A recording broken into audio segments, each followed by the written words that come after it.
The Herero and Nama genocide stands as a grim chapter in history, marking one of the first genocides of the 20th century. Taking place between 1904 and 1908 in what was then German Southwest Africa, now known as Namibia, this genocide resulted in the decimation of the Herero and Nama peoples. Under the brutal colonial rule of Germany, approximately 60,000 to 65,000 Herero and 10,000 Nama lost their lives. The genocide began as a response to indigenous uprisings against oppressive colonial policies. This tragic event was characterized by systematic extermination strategies, including concentration camps and forced deportations, intended to annihilate the indigenous populations. German colonial forces, backed by their government, pursued a policy of complete destruction, leaving a permanent scar on the Namibian landscape and its people. The genocide was driven by a toxic mix of colonial ambitions, racial superiority theories, and economic exploitation. Understanding the gravity of these events requires delving into the historical context, the motivations behind the genocide, and the methods employed by the German Empire. It is imperative to recognize the suffering endured by the Herero and Nama peoples, and to acknowledge the long-lasting impact of these atrocities. Today, efforts continue to seek justice, recognition, and reparations for the descendants of the victims. Despite the passage of over a century, the echoes of this genocide still resonate, highlighting the need for ongoing dialogue and historical reflection. As we explore this dark chapter, we honor the memory of those who suffered and perished, and we reaffirm our commitment to preventing such atrocities in the future. The roots of the Herero and Nama genocide lie in the broader context of German colonization, which began in 1884 when Germany declared Southwest Africa a protectorate. This period was marked by aggressive expansion and exploitation, as the colonial administration sought to extract resources and exert control over the indigenous populations. The Herero and Nama peoples, whose societies were deeply connected to the land, faced dispossession and cultural dismantlement. The German colonial agenda was driven by a belief in the racial superiority of Europeans, a notion supported by pseudoscientific theories of the time. German settlers and traders, backed by military force, engaged in fraudulent treaties and land seizures, displacing local communities. This economic and social upheaval had devastating effects on the traditional ways of life of the Herero and Nama people. These oppressive measures were compounded by daily injustices, including forced labor, sexual violence, and discriminatory laws. The colonial system was designed to benefit the settlers at the expense of the indigenous populations, creating a powder keg of resentment and resistance. Tensions simmered as the Herero and Nama peoples struggled to maintain their cultural identity and autonomy. As the colonial grip tightened, the seeds of conflict were sown. The Herero and Nama saw their very existence threatened by the relentless encroachment of colonial interests. This period of escalating tension set the stage for the tragic events that would unfold in the early 20th century. The period leading up to the Herero and Nama genocide was marked by mounting tensions and conflicts between the indigenous populations and the German colonial authorities. The daily oppression faced by the Herero and Nama peoples, including forced labor and systemic injustice, fueled resentment and resistance. The oppressive nature of colonial rule reached a boiling point, culminating in open rebellion. A key incident that exemplified the injustice of the colonial system occurred in 1903 when a German trader was acquitted after murdering a Herero woman. This case highlighted the racial bias and impunity that characterized the colonial judiciary, further inflaming tensions. The Herero and Nama leaders, including Samuel Maharero and Hendrik Witbooi, emerged as prominent figures in the resistance against colonial rule. In January 1904, the Herero people, under the leadership of Samuel Maharero, launched a coordinated uprising against the German settlers and military forces. The Nama, led by Hendrik Witbooi, soon followed suit, joining the struggle for freedom and justice. These uprisings were driven by the deep-seated grievances of the indigenous populations and their desire to reclaim their land and autonomy.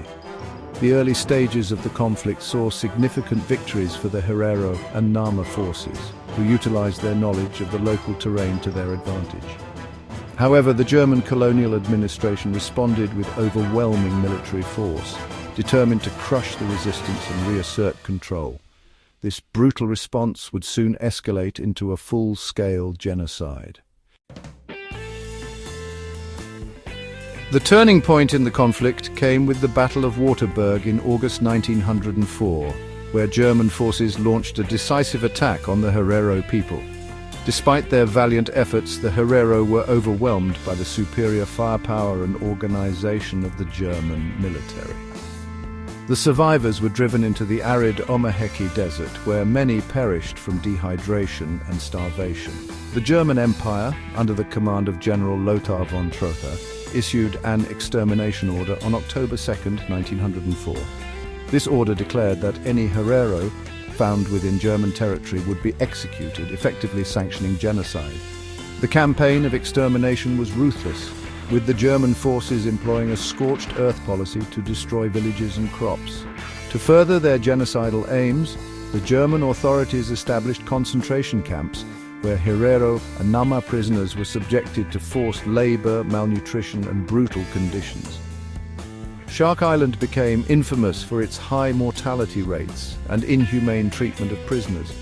Officially, mortality rates in these camps ranged from 45% to 74%, but the true figures were likely higher. The concentration camps were not only sites of suffering and death, but also served as instruments of racial humiliation and domination. The systematic extermination of the Herero and Nama peoples was driven by a desire to erase their presence and culture from the land in pursuit of colonial ambitions. Section 5. Medical experiments and atrocities. Beyond the physical extermination, the Herero and Nama peoples were subjected to horrific medical experiments and other atrocities. The German colonial authorities saw the concentration camps as an opportunity to conduct pseudo-scientific research, furthering their theories of racial superiority. Prisoners were treated as mere subjects in these unethical experiments. Medical experiments conducted on the Herero and Nama prisoners included testing the effects of various diseases and examining racial differences. The remains of deceased prisoners, including skulls and other body parts, were sent to Germany for anthropological studies. This grotesque exploitation was justified by the racist ideologies that permeated the colonial administration. The atrocities committed during this period extended beyond medical experiments. Prisoners were subjected to brutal corporal punishment, malnutrition, and hard labor, leading to high mortality rates. The dehumanization of the Herero and Nama peoples was systematic and deliberate, reflecting the genocidal intent of the German authorities. These atrocities left a lasting impact on the survivors and their descendants, contributing to a legacy of trauma and loss. The exploitation of the Herero and Nama peoples in the name of scientific research underscores the depth of the racial prejudice that fueled the genocide. Section 6. Post-Genocide Oppression and Silence. The end of the genocide did not bring relief to the surviving Herero and Nama peoples. Instead, they faced continued oppression and marginalization under colonial rule. Survivors were forced into labor, deprived of their land and subjected to cultural suppression. The colonial administration sought to erase the memory of the genocide and its victims. Monuments erected by German settlers in Namibia during this period often ignored the suffering of the Herero and Nama peoples, focusing instead on the achievements of the colonizers. This selective memory contributed to the erasure of the genocide from public consciousness, both in Namibia and in Germany. For decades, the genocide was largely ignored by the international community. Despite the silence, the descendants of the Herero and Nama peoples continued to fight for recognition and justice. Their resilience and determination kept the memory of the genocide alive, paving the way for renewed efforts to seek acknowledgement and reparations in the 21st century. The legacy of colonial oppression remains a significant challenge for Namibian society. The post-genocide period was marked by systemic discrimination and economic disenfranchisement, as the scars of the genocide continued to affect the lives of the descendants. As we reflect on this period, it is essential to honor the resilience and courage of those who persevered in the face of oppression. Section 7. Recognition and reparations efforts. Efforts to recognize the Herero and Nama genocide and seek reparations have gained momentum in recent years, despite previous decades of neglect. In 2021, Germany formally acknowledged the genocide and expressed its intent to provide financial reparations. However, the proposed €1.1 billion over 30 years has been met with criticism from descendant communities who feel it is insufficient. The formal recognition of the genocide has been an important step towards reconciliation and healing. However, the process has been fraught with challenges, including disagreements over the terms of reparations and the extent of Germany's responsibility. The Herero and Nama communities have called for a more inclusive dialogue that considers their needs and perspectives. Legal efforts to secure reparations have faced significant hurdles. A 2001 lawsuit filed in the United States, seeking $4 billion in reparations, was ultimately unsuccessful. Nonetheless, symbolic gestures, such as the return of Herero and Nama skulls to Namibia in 2011 and 2018, have provided some measure of acknowledgement and closure for the victim communities. The struggle for justice and recognition continues, with ongoing advocacy by Herero and Nama descendants to ensure that the voices of their ancestors are heard. This process underscores the importance of dialogue, empathy, and a commitment to addressing historical injustices. Section 8. The legacy of the genocide. The legacy of the Herero and Nama genocide extends far beyond the immediate aftermath of the events. It is a testament to the enduring impact of colonial violence and the resilience of the affected communities. The genocide has shaped the identity and history of Namibia, influencing its path towards independence and reconciliation. The annual marches and commemorations held by Herero and Nama descendants serve as powerful reminders of the atrocities committed and the need to honor the memory of the victims. These events also highlight the ongoing struggle for justice and recognition, reinforcing the importance of acknowledging historical traumas as part of the healing process. The genocide has also contributed to a broader understanding of the mechanisms of colonial oppression and the ways in which such atrocities can be prevented in the future. It serves as a cautionary tale about the dangers of unchecked power, racial superiority ideologies, and the dehumanization of others.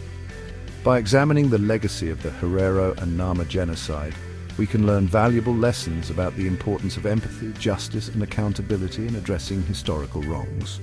The story of the Herero and Nama peoples continues to inspire efforts towards a more just and equitable world. Section 9. Connecting the genocide to the Holocaust. The Herero and Nama genocide is often seen as a precursor to the Holocaust, sharing similarities in the systematic approach to extermination and the ideological underpinnings of racial superiority. The brutal tactics employed during the genocide, including concentration camps and medical experiments, foreshadowed the horrors of the Holocaust. Eugen Fischer, a German anthropologist who conducted racial studies on the Herero and Nama prisoners, later played a significant role in shaping Nazi racial policies. His work in Southwest Africa laid the groundwork for the eugenics movement that influenced the Nazi regime's genocidal practices. This connection highlights the continuity of racial ideologies and their devastating impact. The genocide also serves as a stark reminder of the consequences of unchecked colonial ambition and the devaluation of human life. It underscores the importance of recognizing and addressing historical injustices to prevent future atrocities. The lessons learned from the Herero and Nama genocide are crucial in understanding the complexities of genocide and the steps needed to foster reconciliation and healing. As we reflect on the Herero and Nama genocide, we are reminded of the need for vigilance and action to ensure that such atrocities are never repeated. By acknowledging the connections between past and present, we can work towards a future that honors the dignity and humanity of all people.